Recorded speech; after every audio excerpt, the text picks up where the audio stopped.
हम लोग health insurance के क्वेश्चन को देखते हैं जो IC 38 के लिए इम्पोर्टेंट है, एजेंट के एग्ज़ाम के लिए, इंश्योरेंस LIC एजेंट के एग्ज़ाम के लिए। Through the duration of cover for pre hospitalization, hospital जाने से पहले जो इंश्योरेंस कवर होता है एक्सपेंसेस का वेरी करता है from insurer to insurer, but जो ऑलरेडी डिफाइन की जाती है पॉलिसी के टर्म में, पॉलिसी बॉन्ड पे। बट एक कॉमन कवर होता है प्री हॉस्पिटलाइजेशन के लिए, वो कितने दिन का होता है?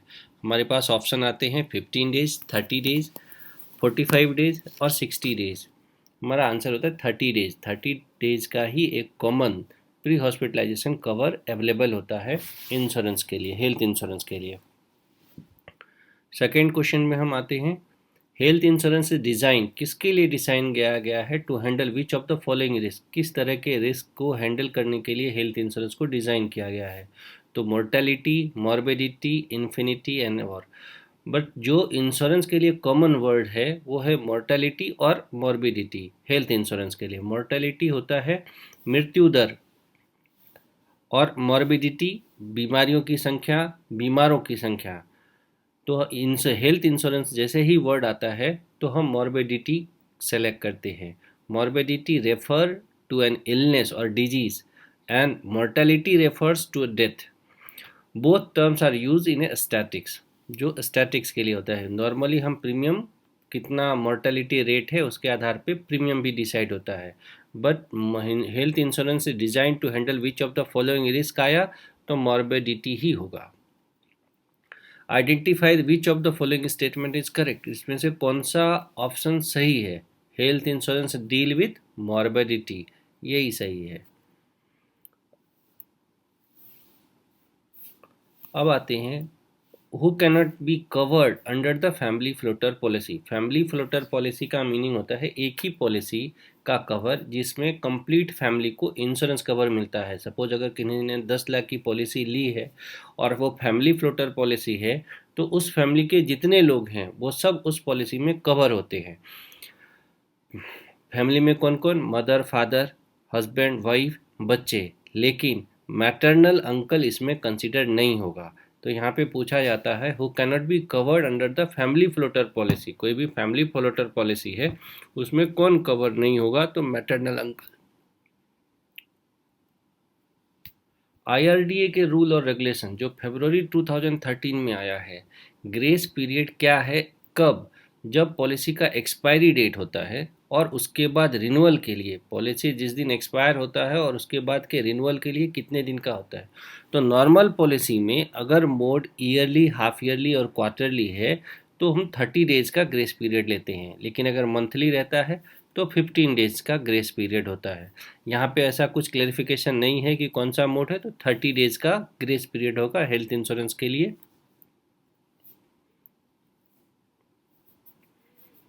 Moral hazard by the health insurance company can be result in.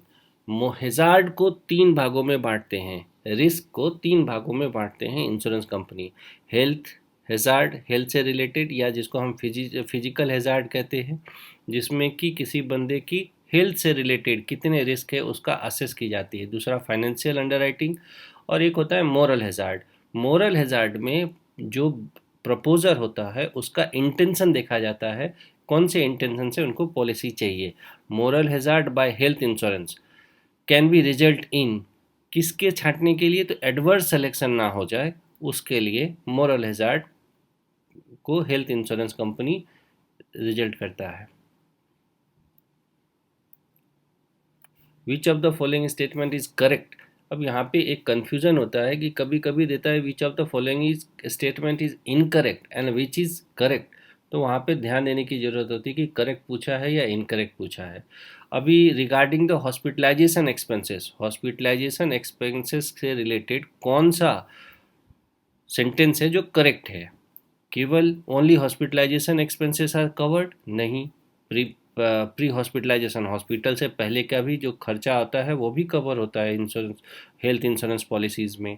तो सेकेंड ऑप्शन है hospitalization as well as pre and post hospitalization expenses are covered, तो ये सही है। अब हम बाकी के 2 स्टेटमेंट को और देखते हैं।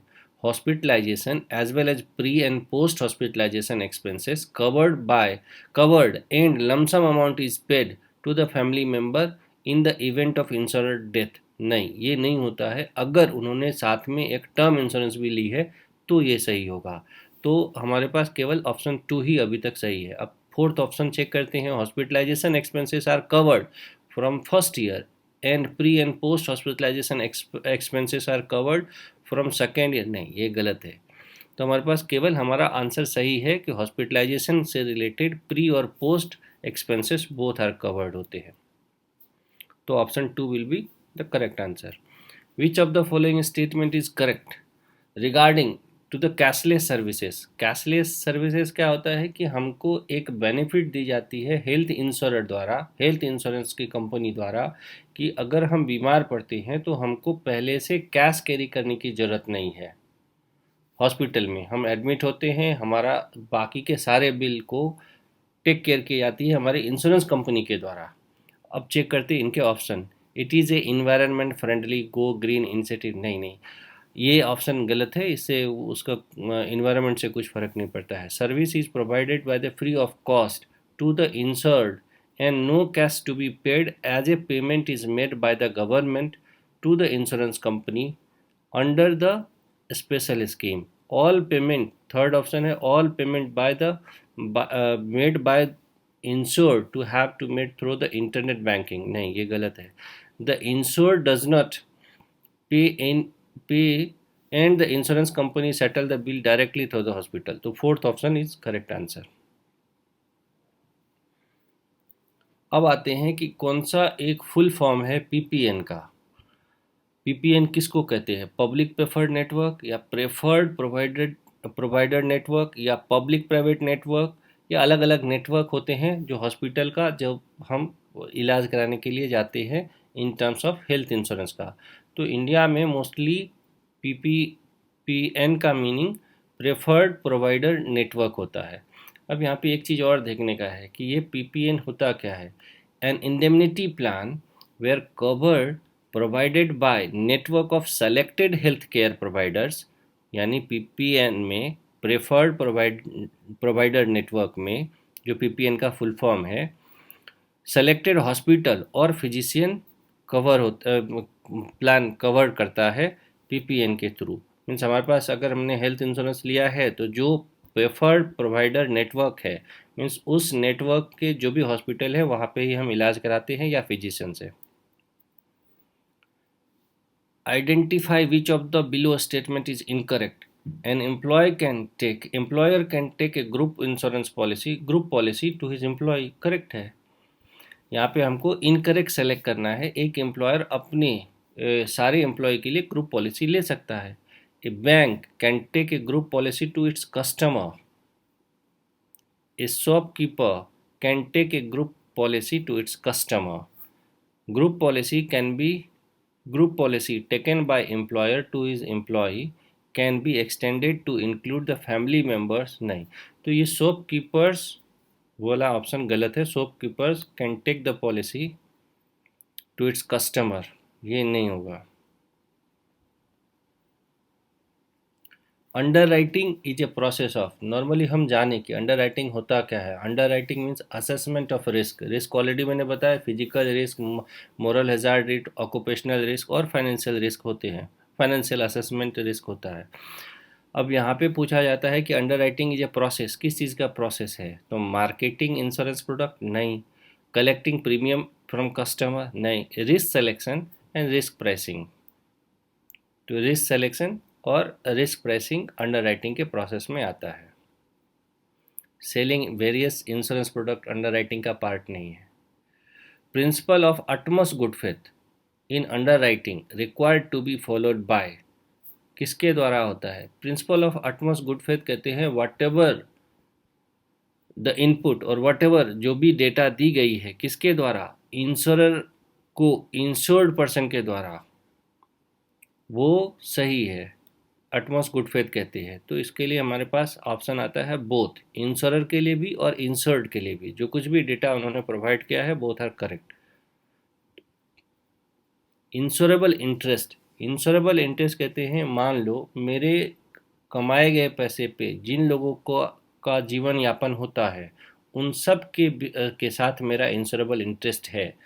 इंश्योरेबल इंटरेस्ट किसके किसके बीच में होता है? तो एम्प्लॉयर एम्प्लॉय के बीच में, क्योंकि वहाँ पे फाइनेंशियल ट्रांजैक्शन होता है। क्रेडिटर डेबिटर के बीच में इंश्योरेबल इंटरेस्ट होता है, और पर्सन एंड फैमिली मेम्बर्स के बीच में इंश्योरेबल इंटरेस्ट होता है। अब आते हैं कि यहाँ पे पूछा जा रहा है कि इंश्योरेबल इंटरेस्ट रेफर टू किसके लिए? Financial interest to of a person in the aspect to be insured. Second option है the asset which is already insured. नहीं, गलत है। Each insurer share of loss when more than one company covered to the same loss। गलत है। the amount of loss can be recovered from the insurer। नहीं, पहला option ही सही है। Insure financial interest of a person in the aspect of asset to be insured. तो हमारे पास पहला ऑप्शन इसका सही है। यहाँ पे कहा जाता है which of the following statement about the medical underwriting, जो गलत है, गलत स्टेटमेंट को हम सेलेक्ट करना है मेडिकल अंडरराइटेड से रिलेटेड, मेडिकल अंडरराइटिंग से related. It involves a high cost in collecting and assessing the medical reports. सही है ये कि मेडिकल अंडरराइटिंग के लिए हाई कॉस्ट लगता है, कलेक्टिंग किसके? मेडिकल रिपोर्ट्स के लिए। Current health status of and age that are the key factor of medical underwriting for the health insurance. सही है। Proposer have to undergo the medical and pathological investigation. Proposer को जाना पड़ता है medical और pathological investigation के लिए। सही है। लेकिन percentage assessment is made on each component of risk. Percentage assessment की जरूरत जो made by each component of risk, ये गलत है। बाकी तीनों ऑप्शन सही हैं। ये percentage assessment is made on each component of risk, ये गलत आंसर है। अब आता है यहाँ पे भी हमको एक करेक्ट आंसर सेलेक्ट करना है रिगार्डिंग द हेल्थ इंश्योरेंस।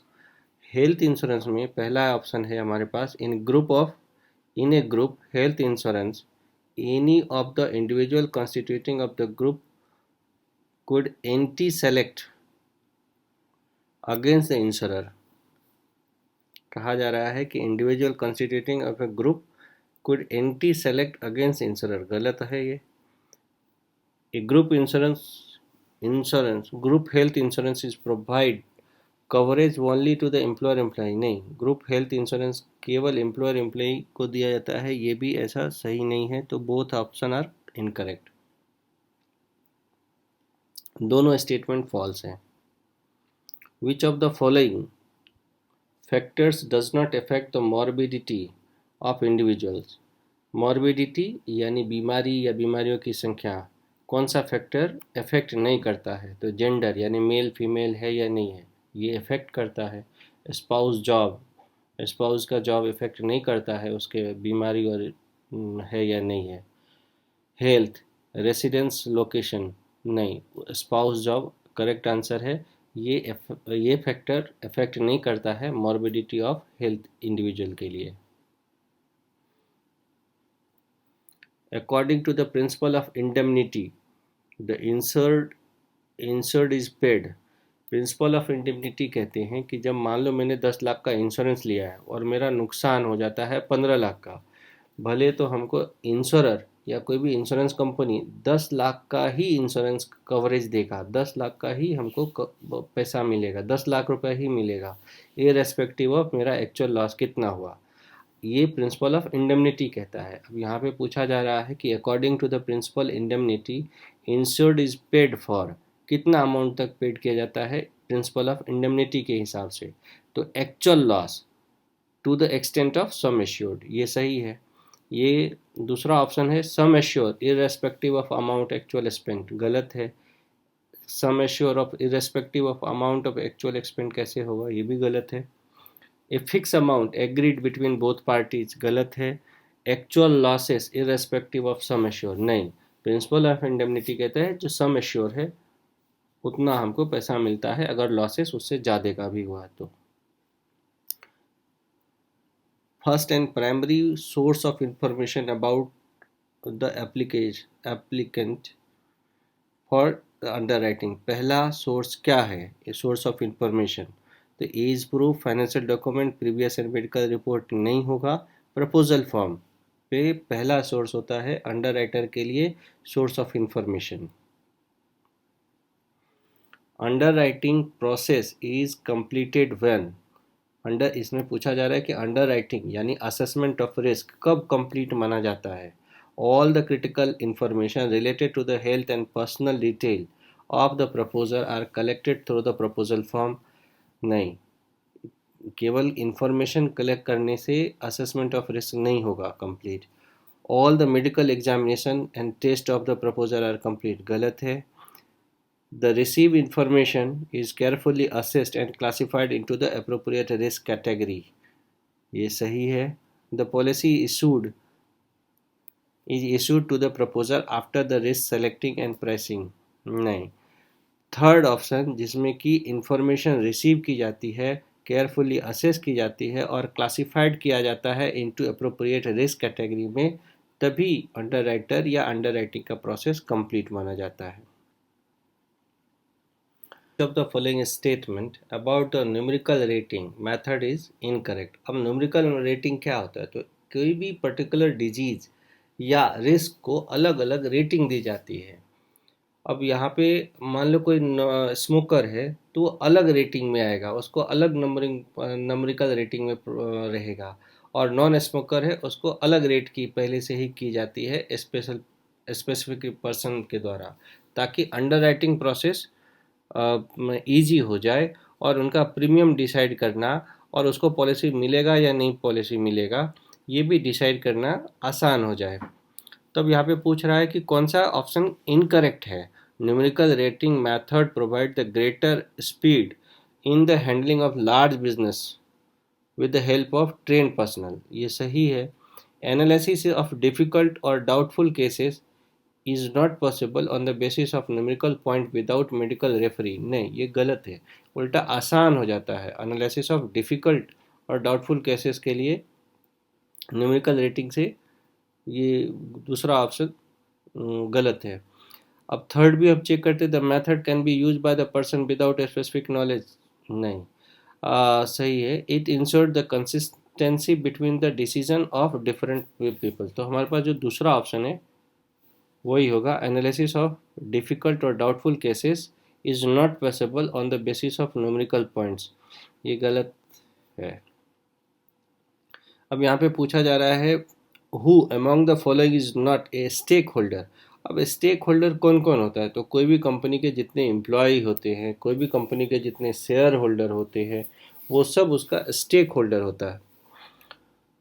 अब यहाँ पे पूछा जा रहा है स्टेक होल्डर इसमें से कौन नहीं है। इन्हें इंश्योरेंस क्लेम प्रोसेस जब होता है उसमें, तो इंश्योरेंस कंपनी शेयर होल्डर तो होगा ही। ह्यूमन रिसोर्सेज डिपार्टमेंट की कोई ज़रूरत नहीं होती है क्लेम प्रोसेस के लिए, वो तो रिक्रूटमेंट एंड स्टाफ और बाकी के कंपनी के नीड को देखती है। रेगुलेटर यानी आईआरडीए स्टेक होल्डर होते ही है। टीपीए कहा जाता है थर्ड पार्टी एडमिनिस्ट्रेटर को, वो भी उसके स्टेक होल्डर होते हैं। तो हमारा ऑप्शन होता है यहाँ पे कौन स्टेक होल्डर नहीं है, तो ह्यूमन रिसोर्सेज डिपार्टमेंट। अब पूछ रहा है यहाँ पे विच of the following document is maintain at the hospital detailing all treatment, कौन सा ऐसा डॉक्यूमेंट है जो डिटेलिंग के लिए हॉस्पिटल में रखा जाता है, तो इन्वेस्टिगेशन रिपोर्ट नहीं, वो तो क्रिमिनल्स के लिए है। सेटलमेंट सीट जब क्लेम सेटलमेंट होता है तो उसके लिए, हॉस्पिटल के लिए नहीं है। केस पेपर पेशेंट के पास, तो हॉस्पिटल रजिस्ट्रेशन सर्टिफिकेट वो करेक्ट आंसर है। ये डॉक्यूमेंट मेंटेन की जाती है हॉस्पिटल में, hospital registration certificate. The amount of provision made all claim in the book on the of the insurer based on the status of a claim known as. अब यहाँ पे एक ध्यान देने की बातें हैं कि इंश्योरर को, इंश्योरेंस कंपनी को कुछ पर्टिकुलर अमाउंट पहले से सेव की जाती है, किसके लिए, जब कोई भी क्लेम आए तो ऐसे सिचुएशन में, मान लेते हैं कोई भी डिसेस्टर आ गया, कोई एडवर्स सिचुएशन आ गया, क्लेम का अमाउंट बढ़ गया, तो ऐसे समय में पहले से ही कुछ अमाउंट रिजर्व की जाती है ताकि क्लेम को मीट की जाए, क्लेम सेटलमेंट को मीट किया जाए। तो यहाँ पे पूलिंग नहीं होगा। पूलिंग कहते हैं किसी लार्ज स्केल और सेम प्रोफाइल वाले सेगमेंट को एक साथ रखने का। लाइक अगर कोई रिक्शा वाले का ग्रुप है तो उसको रिस्क के लिए रिक्शा वाले का एक पूल बनाया जाता है। प्रोविजनिंग तो नहीं है, रिजर्विंग यहाँ पे ऑप्शन सही है। Which of the following document are not required to be submitted for permanent total disability claim? अब पूछा जा रहा है कि कौन सा ऐसा डॉक्यूमेंट है जो जिसकी ज़रूरत नहीं है, कब? जब परमानेंट टोटल डिसेबिलिटी क्लेम को सेटल किया जाता है। तो हम चेक करते हैं option. Duly completed personal accident claim from design and Clement, ये ज़रूरत पड़ती है। Attest copy of FIR first information report, अगर ज़रूरत है तो ये भी ज़रूरत पड़ेगी, एप्लीकेबल है तो इसकी भी ज़रूरत पड़ेगी। Permanent disability certificate from surgeon, इसकी भी ज़रूरत होती है।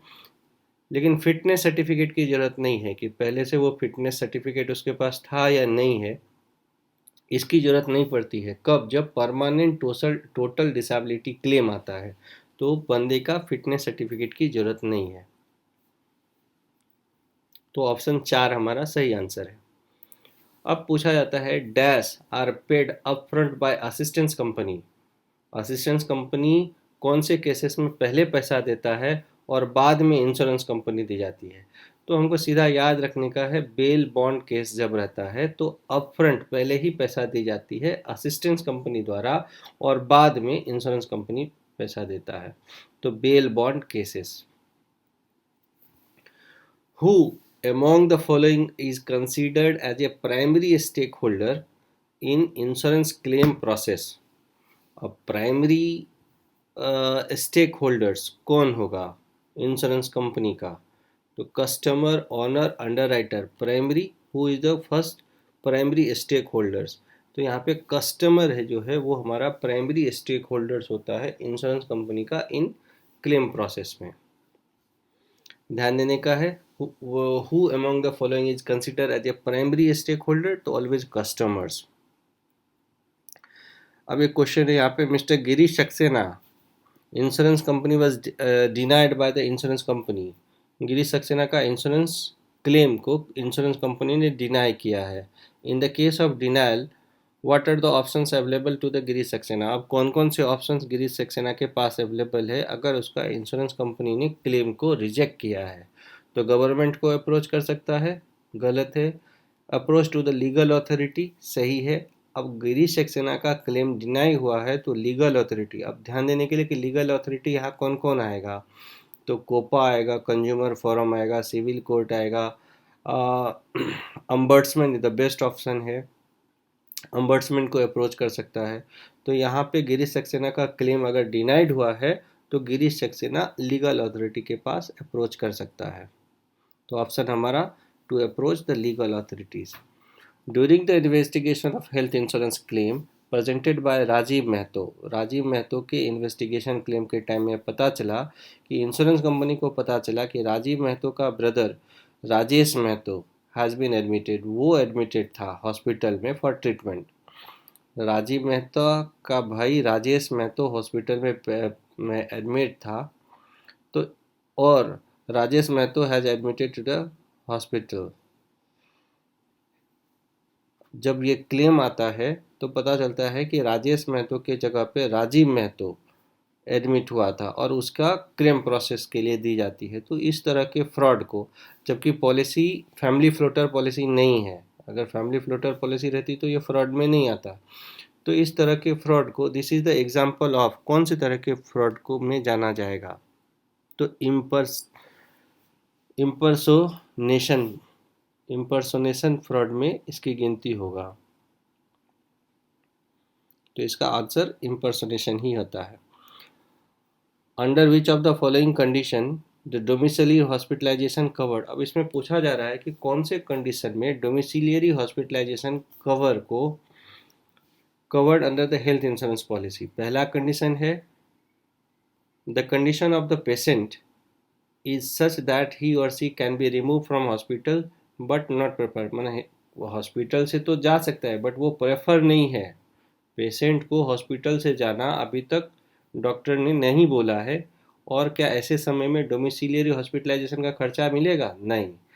Patient can be remove from hospital home, lack of accommodation. हाँ, अगर हॉस्पिटल में लैक ऑफ अकोमोडेशन है और वो बंदा घर पे अपना इलाज करा रहा है तो डोमिसिलरी हॉस्पिटलाइजेशन का जो भी क्लेम है वो पैसा इंश्योरेंस कंपनी देगी।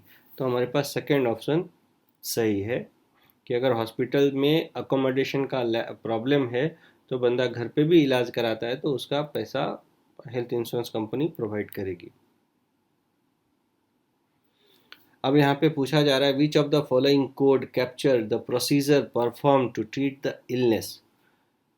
कौन से कोड को कैप्चर करता है? हमारे पास 4-5 तरह के कोड यहाँ पे दी गई है, आईसीडी, डीसी, सीपीटी और पीसीटी। तो इसका ऑप्शन आता है सीपीटी। सीपीटी कहते हैं करेंट प्रोसीड्योर टर्मिनोलॉजी।